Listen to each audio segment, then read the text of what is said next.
Ang blessing na gusto ko pong matanggap ngayong Pasko ay siguro time na lang or oras with my loved ones. Kasi syempre, bilang someone na nag-work din pa rin tuwing holidays, gusto ko na talaga makapag-spend pa ng mas maraming time kasama sila, yung makapag-church kami or makapag-celebrate sa ibang lugar.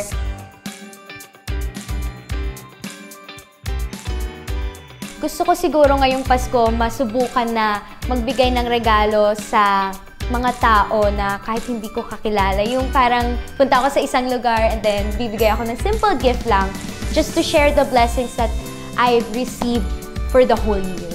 Sa lahat po ng ating mga kapuso, syempre una sa lahat, Merry Christmas sa inyo at maraming salamat sa pagsama sa amin sa buong taon na to. At sana ngayong Pasko ay punong-puno tayo ng kasiyahan at pagmamahal kahit nasan man tayo. I love you all and